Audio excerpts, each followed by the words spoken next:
En los vastos dominios de la antigua Hélade, donde los bosques eran más densos que los secretos de los dioses, vivía una ninfa de palabra encantadora. Se llamaba Eco, y su voz era como el murmullo del viento entre los pinos, incesante, dulce, persuasiva. No había criatura que no se detuviera a escucharla.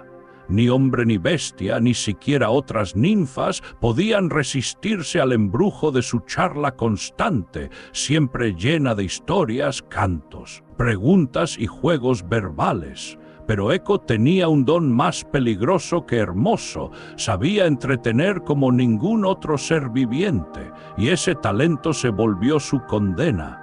Era bien sabido que Zeus, señor del Olimpo, gustaba de deslizarse hasta la tierra para visitar a las ninfas, y que Hera, su celosa esposa, vigilaba con ojos de tormenta. Muchas veces, cuando la gran diosa descendía a buscar a su esposo infiel, era Eco quien se interponía en su camino. «Era gloriosa, ¿no es espléndido este día? Escucha este canto que compuse en tu honor», y mientras la reina del cielo escuchaba, fascinada o distraída, las demás ninfas huían al abrigo de la espesura, ocultando sus encuentros ilícitos con el dios del trueno. Al principio Hera no sospechó nada, pero el arte de Eco era tan elaborado, su conversación tan envolvente, que la diosa comenzó a percibir la treta. Una voz que embelesa tanto no puede ser inocente. Y así un día, tras sorprender a Zeus en otra de sus infidelidades, Hera volvió su cólera no solo hacia su esposo, sino hacia la ninfa que tanto la había entretenido. La encontró entre los troncos viejos, aún sonriendo como si nada temiera. Hera descendió envuelta en el resplandor del cielo encapotado, con sus ojos centelleando con la furia contenida de las tormentas. «Has jugado con mi paciencia, Eco», dijo la diosa con voz afilada como hielo. «Tu lengua ha sido mi engaño y por eso será también tu castigo».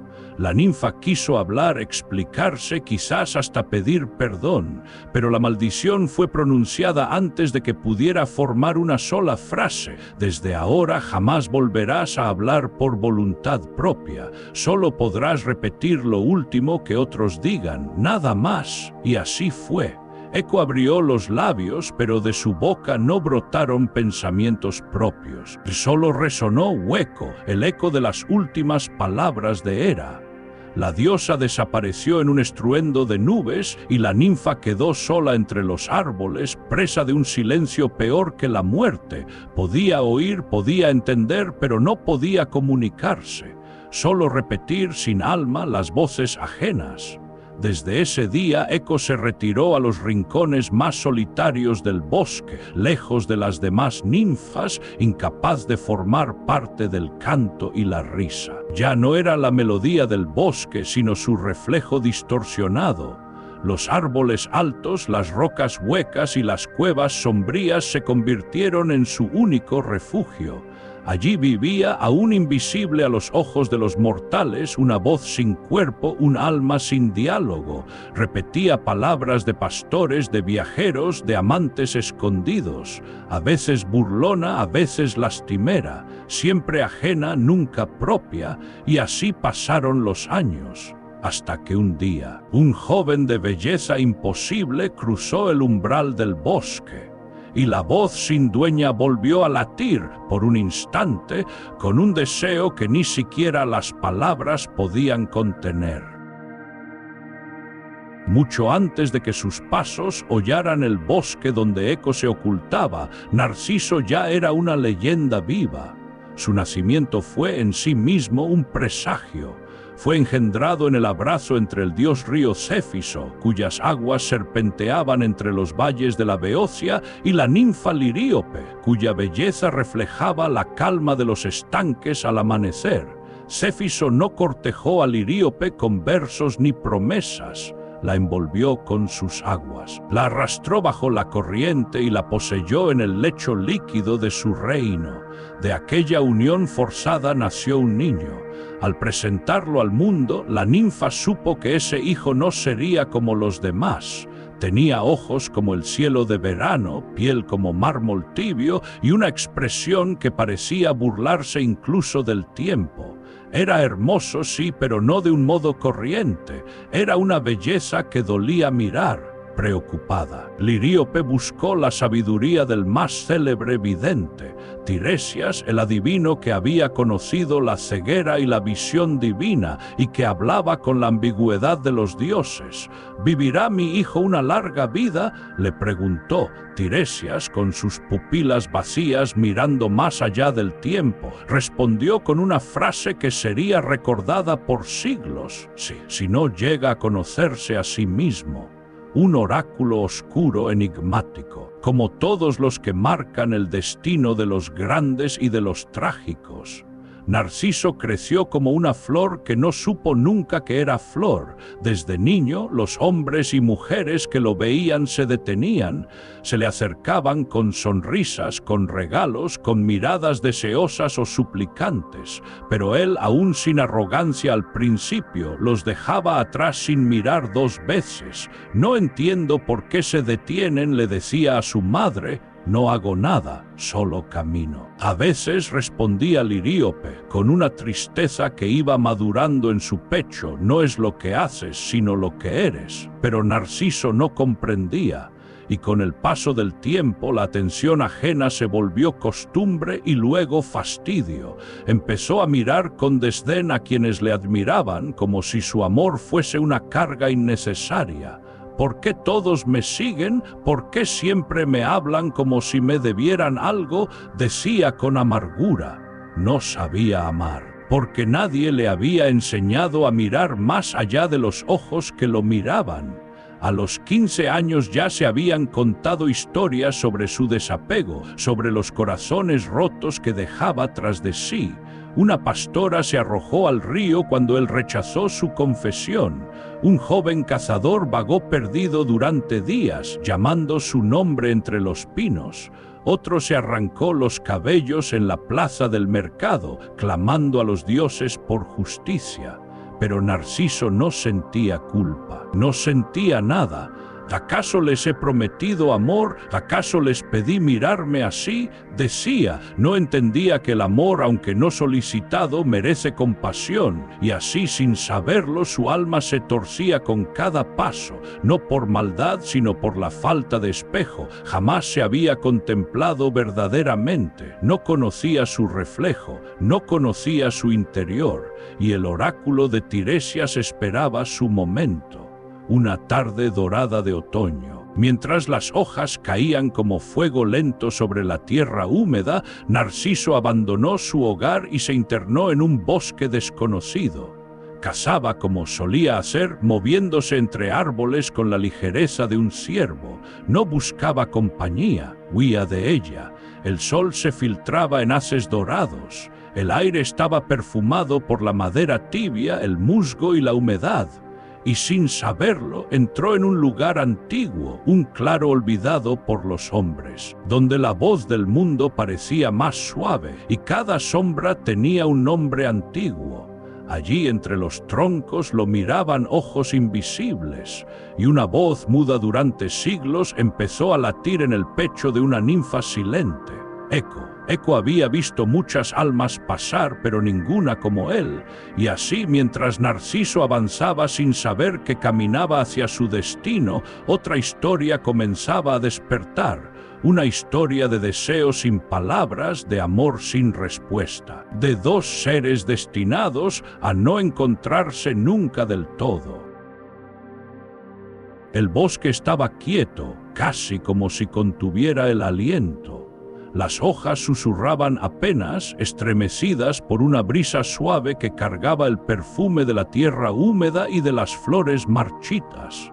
El sol descendía a través de las ramas como un río de oro líquido, y cada rayo parecía acariciar la piel blanca de Narciso, que avanzaba entre los árboles con paso firme y distraído, sin saber que estaba siendo observado. Desde lo profundo de una gruta cubierta de musgo, entre rocas antiguas que habían oído el canto de los titanes, Eco lo contemplaba.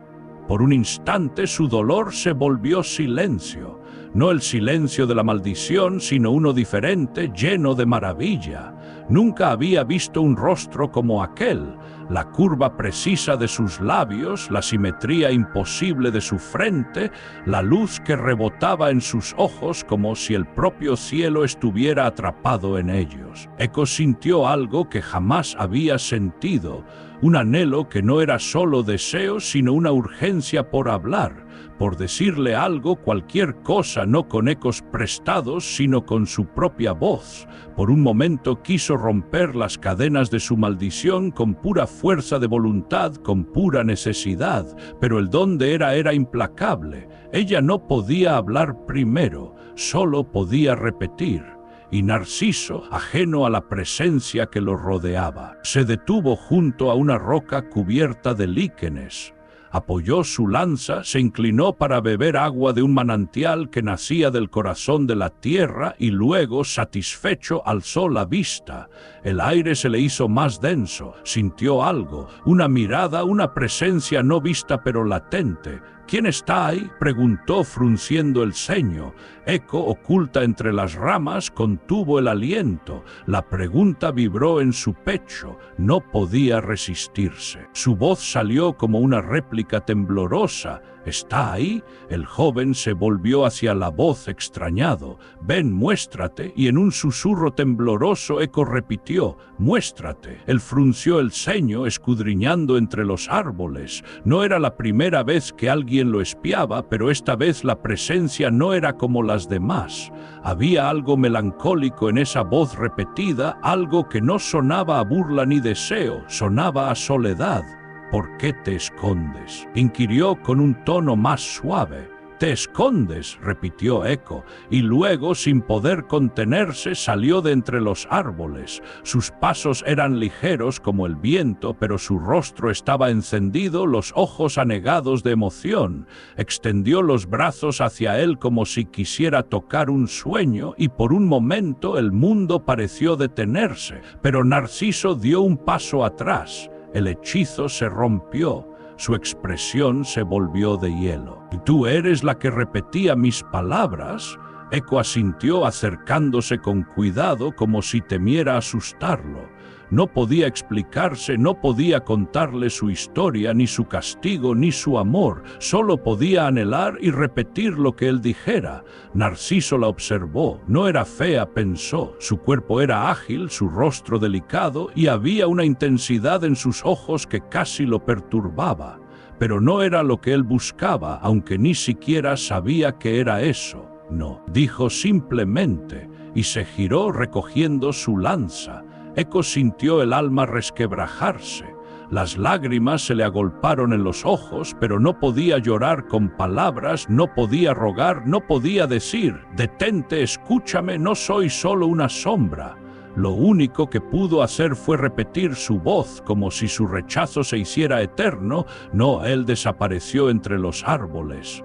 No corriendo, no con furia, simplemente con indiferencia, que era aún más cruel. Y Eco quedó allí, con los brazos aún extendidos, atrapada entre lo que nunca pudo decir y lo que fue forzada a repetir. Desde ese día su cuerpo se consumió lentamente, la carne se volvió viento, los huesos se volvieron roca, solo su voz quedó flotando entre las ramas, respondiendo siempre a quien se atreviera a hablar en voz alta en los valles y las cuevas. No era una voz libre, era un eco de lo que fue y de lo que nunca pudo ser. Y así, mientras la ninfa se disolvía en la memoria del bosque, el joven que la había condenado sin querer seguía caminando hacia su propio destino, ignorante de que los dioses, que todo lo ven, lo observaban, y que uno de ellos ya había decidido devolverle el dolor que no supo reconocer. El bosque que una vez fue refugio se volvió testigo. Eco había desaparecido, pero no su lamento. Sus palabras se confundían ahora con el murmullo del viento, con los suspiros de las ramas, con el canto lejano de un ave solitaria. Donde antes había un cuerpo que anhelaba, ahora solo quedaba una presencia incorpórea, una voz sin hogar que repetía las palabras de los que aún caminaban la tierra, sin saber que estaban pisando sobre una historia no concluida. Narciso continuó su camino, ajeno a la tragedia que había desatado con su indiferencia. Su belleza seguía atrayendo miradas, sus gestos seguían suscitando amores súbitos y sin esperanza, pero algo había cambiado. El bosque, los dioses, el destino mismo, comenzaban a inclinarse hacia el juicio. Fue Némesis, diosa de la retribución, quien escuchó el clamor de los corazones rotos, no con lágrimas ni con gritos, sino con el susurro persistente del dolor injusto que se eleva como incienso invisible hasta los cielos. Él dijeron las voces, el joven que nunca ama, el que mira sin ver, el que hiere sin tocar, y Némesis, de rostro sereno y mirada severa, descendió con pasos silenciosos hasta el bosque donde Narciso cazaba y trazó su juicio con la delicadeza de un cuchillo en seda. Si no es capaz de compadecer el amor ajeno, dijo, que aprenda lo que es desear sin esperanza. Fue en un claro oculto entre colinas, donde el sol llegaba en haces perfectos y la tierra estaba cubierta de flores silvestres. Allí descansaba una pequeña fuente de aguas puras, tan claras que los pájaros temían romperlas al beber. Narciso, fatigado por el calor de la tarde y el peso de su lanza, se acercó. El canto del agua le pareció una melodía dulce, como si lo llamara. Se arrodilló junto a la orilla para beber, y entonces la vio, un rostro, pero no como los que había visto antes. No era la imagen de alguien más ni un reflejo cualquiera. Era el rostro más hermoso que jamás había contemplado. Ojos profundos, labios suaves, mejillas como pétalos encendidos. El joven sintió un estremecimiento recorrerle el cuerpo. Por primera vez en su vida, su pecho se llenó de un deseo que no comprendía. Su mirada se volvió febril. Sonrió al reflejo. Este sonrió también. Alargó una mano hacia el agua y el rostro hizo lo mismo. Sus dedos tocaron la superficie y se quebró. El reflejo desapareció en ondas irregulares. Narciso retrocedió perplejo. Esperó. El agua se calmó. El rostro volvió. ¿Quién eres?, murmuró, y el rostro lo miró. No sabía, no podía entender aún que era él mismo, que por obra de Némesis había quedado prendado de su propia imagen, pero sin saberlo, sin reconocerla como suya. El amor creció dentro de él como una llama incontrolable. Día tras día regresaba a la fuente. No cazaba, no hablaba, no comía, solo miraba. Y cada vez que trataba de tocar aquella figura, el agua se burlaba de él apartándola. ¿Por qué me rechazas?, decía al reflejo, ignorando que era su propio gesto el que le devolvía la desesperación. El deseo no correspondido, la ansiedad de saberse enamorado de lo inalcanzable lo consumía. Su piel comenzó a perder el brillo. Sus ojos, antes vivos, se hundieron en la fiebre del anhelo. Una mañana, ya sin fuerzas, se inclinó una vez más sobre la fuente. «Por lo menos déjame estar contigo para siempre», susurró. Y al decirlo dejó que su cuerpo se deslizara lentamente, como si se fundiera con el agua, con el reflejo, con ese otro que tanto amaba y nunca lo amó de vuelta. Los árboles se quedaron quietos, el viento enmudeció, y donde había estado el joven solo quedó una flor de pétalos blancos y corazón dorado. Así fue como los dioses enseñaron la lección del amor sin compasión. Así fue como Narciso, que nunca amó a nadie más, terminó enamorado de su propio vacío. El claro quedó en silencio, como si la naturaleza hubiera sellado un secreto en su corazón. Donde antes resonaban los pasos ligeros de un joven cazador, ahora crecía una flor que nadie había visto antes. Su tallo era esbelto, curvado con una delicadeza casi triste. Sus pétalos, de un blanco puro con el centro dorado, se abrían solo hacia el reflejo del agua. No giraba hacia el sol como otras flores. No se alzaba buscando el cielo. Se inclinaba eternamente hacia su propia imagen. Los primeros que la encontraron fueron pastores, guiando a sus rebaños por sendas olvidadas. Al verla se detuvieron con un extraño presentimiento. No sabían por qué, pero la flor los conmovía. Tenía algo de humano en su forma, algo de trágico en su postura, como si estuviera esperando a alguien que nunca llegaría. ¿La has visto antes?, preguntó uno de ellos. No, pero hay tristeza en ella, respondió el otro. Y así, sin conocer la historia, la nombraron Narciso, como si el alma del joven aún susurrara su nombre en los pétalos. Una flor para la memoria, para el anhelo que nunca muere, para los que se pierden en su propio reflejo. Lejos del bosque, en las cavernas donde los ecos resuenan eternos, Eco también escuchó. La voz de Narciso se desvanecía del mundo de los vivos, pero su última plegaria, déjame estar contigo para siempre, flotaba aún en el aire. Y ella, que no podía amar en palabras, lo amó en silencio, aun cuando ya no había cuerpo, ni rostro, ni carne que abrazar, solo el reflejo de una vida rota. A veces, cuando el viento atraviesa las montañas, repite su nombre, Narciso, Narciso, no como un reproche, sino como un susurro triste de lo que fue y de lo que no pudo ser. Con el tiempo, el mito se convirtió en historia y la historia en leyenda. Los hombres comenzaron a contarla junto al fuego, como advertencia y como consuelo, advertencia a los orgullosos, a quienes desprecian el amor sincero, consuelo a los que han amado sin ser correspondidos, sabiendo que incluso los más hermosos pueden ser castigados con la soledad.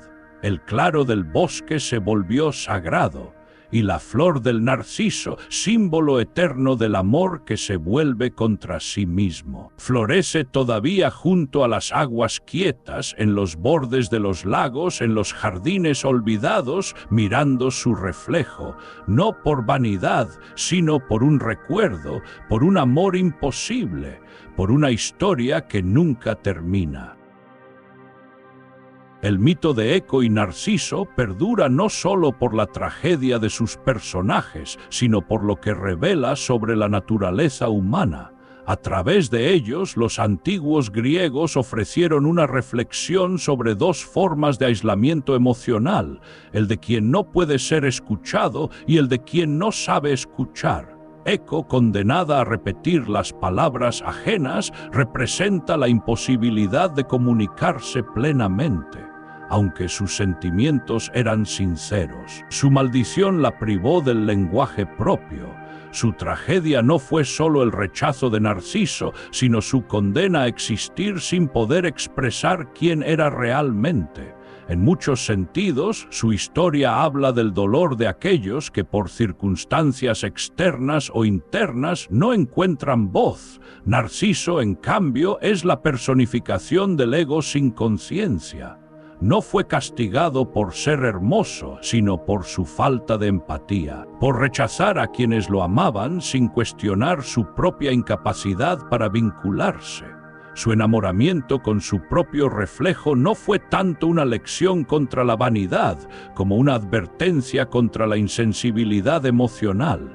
La flor que lleva su nombre sigue siendo un símbolo de introspección, de deseo no satisfecho y de las consecuencias de mirar solo hacia adentro sin mirar al otro.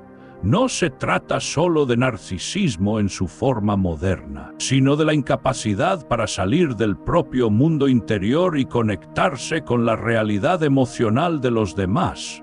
Eco quedó convertida en voz sin cuerpo, Narciso en cuerpo sin futuro, dos destinos paralelos determinados por el mismo problema, la incomunicación. A través de ellos, el mito plantea una pregunta que sigue siendo vigente siglos después: ¿qué ocurre cuando alguien no es capaz de escuchar? ¿Y qué queda de quien nunca pudo hablar por sí mismo?